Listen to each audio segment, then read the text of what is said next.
कितनी मर्तबा मजाक में तुम झूठ बोल लेते हो, तुमने सोचा कभी? अल्लाह का कलाम पढ़ा? कभी सोचा इस चीज को? उनसे पूछो जिनके सीने में इल्म था। आज तुम्हारे गांव में जो गांव का नाम रोशन करने वाली जात, जिनके इसाले सवाब के लिए हम और आप आए। अल्लाह फरमाता लानतुल्लाहि अलल कादिबीन, झूठों पर अल्लाह की लानत। अब बताओ मुझे कितने लोग हैं जो रोजाना कम से कम 10 मरतबा झूठ बोल लेते हैं।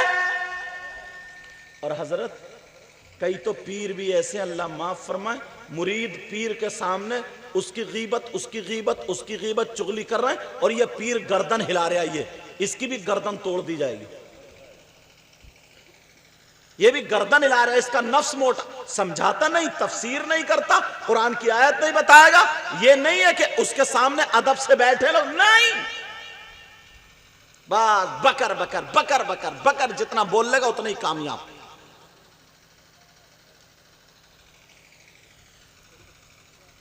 मैंने तकरीर शुरू करी थी, हमारे नबी 100 मरतबा 70 मरतबा तौबा करते हैं। बोलो तुम तौबा करो तो तुम अल्लाह की लानत से बच सकते हो। बोलो आज के बाद झूठ नहीं बोलेंगे। बोलोगे क्या झूठ? नहीं बोलोगे ना? हाथ उठा के बताओ। और तुम्हें अल्लाह और रसूल का वास्ता, अगर रस्मी हाथ उठाते हो ना तो मत उठाना, अल्लाह और रसूल से डर के उठाते हो तो उठा लेना, ताकि पता चले कि उनके इसाले सवाब में आए थे तो कहां हमें कुछ बातें नसीहत की मिली थी, कुछ बातें लेकर के गए थे। पहली बात ही हो गई। अब तौबा से शुरू करिए, तौबा करोगे और झूठ नहीं बोलोगे। अब दूसरी बात उठाता हूं, हिम्मत है सुनने की? सुनना चाह रहे हो? खत्म कर दूं। दूसरी बात सुनो, इतना मजमा, तुम बताओ अगर कोई शख्स तुम्हारी बस्ती में, हजरत क्या नाम है इसका, महुआ धनी में, यार मेरी उनके लड़कों से मुलाकात हुई जिनके इसाले सवाब के लिए आए, उनके चेहरे, हजरत बस दुआ करना, हजरत दुआ करना। किसी के भाई का इंतकाल हो जाए, सगा भाई, तो सगे भाई की आंखों से आंसू रुकते हैं? बताओ। बच्चों से कुरान खानी, सैयद साहब दुआ, हजरत दुआ, मौलाना मोइन रजा साहब दुआ, फुला साहब दुआ, ये सारी दुआएं। और तुम्हारे गांव में कोई इतना बेकार, इतना खराब इंसान आ जाए कि भाई के लिए दुआ नहीं, भाई का इंतकाल हो गया, उसके गोश्त के नोच नोच के खाने लगा, मरे हुए भाई के गोश्त को नोच नोच के। तुम्हारे गांव में अगर कोई ऐसा आ जाए, या है कोई ऐसा? नहीं है ना? और अगर आ जाए तो उससे दोस्ती करोगे? उससे रिश्तेदारी करोगे? हाँ या ना बोलो, रिश्तेदारी करोगे? अगर वो तुम्हारे साथ में दोस्ती करे, उसके गले में हाथ डाल के घूमोगे? और तुम में से ही कोई हो तो तौबा करोगे? बोलो, तौबा करोगे? अरे तुम में भी कम से कम 50 लोग ऐसे जो अपने मरे हुए भाई का गोश्त खाने जैसा काम करते हैं। कितने लोग? मैं जो दुनिया में देखता हूं ना, वो कुरान और हदीस पे उतारने की कोशिश करता हूं, ताकि इस्लाही कुछ बातें पहुंच जाए। और कोई भी बात मैं ऐसी नहीं कहूंगा जो कुरान और हदीस से हटके हो, इंशाअल्लाह पक्की कह के जाऊंगा, जगह छोड़ूंगा ही नहीं। और अब मौसम भी प्यारा हो गया। कौन है बताओ, तुमने देखा? जरा अपने अपने पड़ोस पे नजर मारो, कौन है जो मरे हुए भाई का गोश्त खाता है? कितना बुरा होगा, कितना नीच होगा, कितना खराब होगा। इससे ज्यादा जलील इंसान कोई हो सकता? बताओ। अगर तुम में से कोई है तो तौबा करनी पड़ेगी। कौन है? तुम्हारे गांव में पहली मर्तबा आया हूं, मगर कम से कम 50 लोग ऐसे हैं। पूछवा दूं? आप कहोगे किससे? चलो किससे पूछोगे? आलिम साहब से, मुफ्ती साहब से? नहीं, लोग झगड़ा कर लेते कि मैं उन्हें पीर साहब को नहीं मानता, मैं उन्हें नहीं मानता, मैं उन्हें आलिम साहब को नहीं। अब तो आलिम साहब मुफ्ती साहब की जरूरत ही कहां, अनपढ़ से अनपढ़ चौराहे पे फतवे झाड़ रहा। सबसे बड़ा मुफ्ती तो वही बना पड़ा। अल्लामा समझे शारे बुखारी मुफ्ती शरीफुल अक़साब क़िबला कहा करते थे, मैं मुफ्त का मुफ्ती हूं, कोई फतवा तो पूछ के देखे, हर फतवा बता दूंगा शरीयत के अलावा। ऐसे हालात। कौन है जो मरे हुए भाई का गोश्त खाता है? किससे पूछो? उससे पूछो जिसका हर हर हर्फ सच्चा। कुरान शरीफ से पूछो। पढ़ूं कुरान की आयत? तुम सोच रहे हो कि यार हमारे मऊआ धनी का नाम कहां से आ गया, कुरान में हमारा जिक्र कहां से आ गया? मगर सुनो, कौन है जो अपने मरे हुए भाई का, वो भी सगे, बिल्कुल सगे मरे हुए भाई का गोश्त खाने वाला। तुमने कहा था तौबा करेंगे, तो सुनो, मैं कुरान की आयत पढ़ रहा हूं, अगर गलत पढ़ूंगा तो ये उलमा मुझे पकड़ लेंगे ताकि मेरी भी इस्लाह हो जाए। पढ़ दो कुरान की आयत। तुम कुरान पढ़ते हो, तुम्हें तो कुरान से क्या मतलब?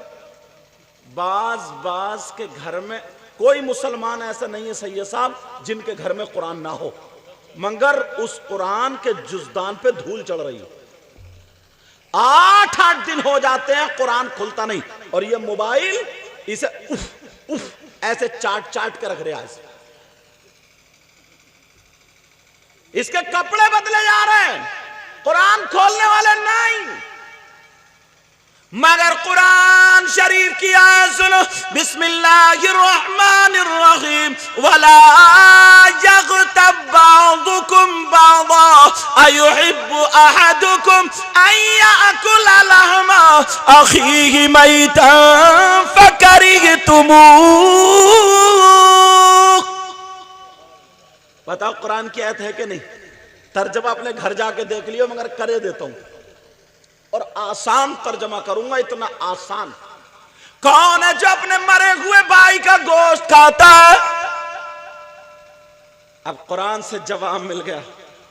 तुमने नाम सुना होगा, गीबत करने वाला, चुगली करने वाला, पीठ पीछे बुराई करने वाला, इधर की उधर करने वाला, चौराहों पे बैठ के जो गीबतें कर रहे हो, बैठकों पे बैठ के जो गीबतें कर रहे हो, जो चुगलियां कर रहे हो।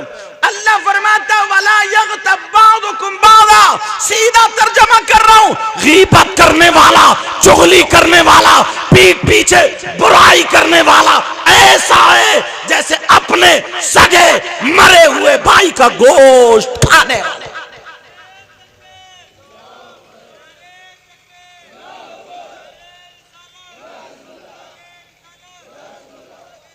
पूरी दुनिया गलत हो सकती है, मगर अल्लाह का कलाम गलत।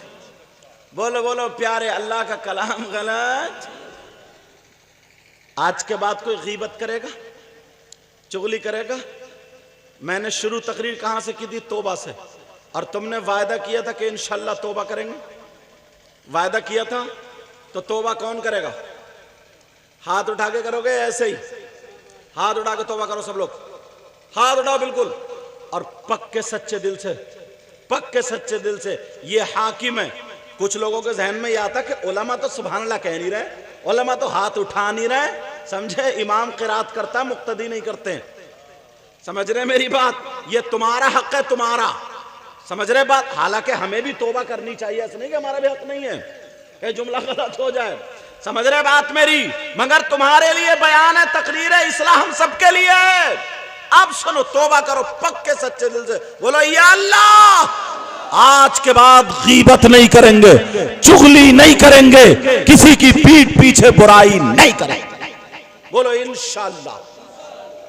रख लो, मौला इस गांव में बहारे अता फरमा दे। ऐ अल्लाह, इस मजमे वालों के यहां बरकतें फरमा दे, रहमतों का नुज़ूल फरमा दे, पक्का सच्चा नबी का गुलाम बना। दो बातें होगी, एक झूठ, सबसे पहली तो तौबा, तौबा से मैंने जमीन बनाई है। एक झूठ नहीं बोलोगे, दूसरी गीबत नहीं करोगे। एक किताब है जिसका नाम दुर्रतुन नासिहीन है, उसमें लिखा हुआ हजरत कि दो औरतें नबी की बारगाह में गईं, उन्होंने अपने मसाइल पेश की, नबी ने जवाब दे दिया। अब बोली आका हम चल रहे हैं। मेरे नबी बोले ठहरो, क्या तुम दोनों अपने मरे हुए भाई का सगे मरे हुए भाई का गोश्त खा के आई हो? उन दोनों की आंखों में आंसू। आका कौन बहन खा लेगी? मेरे नबी ने फरमाया खा के आई हो। आका हम नहीं खा के आए। नबी ने फरमाया तुम खा के आई हो। आका नहीं खा के आए। मेरे नबी ने फरमाया खड़ी हो दोनों, हल्क में उंगली डालो और उधर जाके कै करो। जब कै की तो गोश्त की बोटियां निकल रही थी, लोथड़े निकल रहे थे। दोनों रोने लगी, आका हमारे माँ बाप आप पे कुर्बान, हमारी जान आप पे कुर्बान। आज की डेट में हराम तो अलग, हमने हलाल गोश्त भी नहीं खाया था, तो फिर ये बोटियां कहां से आई? मेरे नबी ने फरमाया मुझे मालूम है, मगर जब तुम घर से चली थी तो एक दूसरे की गीबत करने लगी थी। आका फरमाते गीबत करना ऐसा है जैसे मरे हुए अपने सगे मरे हुए भाई का गोश्त खाने वाला। आज के बाद गीबत नहीं होगी। अब एक हदीस, मेरी कुछ बहनें बैठी हुई हैं, एक हदीस और जहन में घूम रही है, पढ़ूं या थक गए? हजरत बोलूं?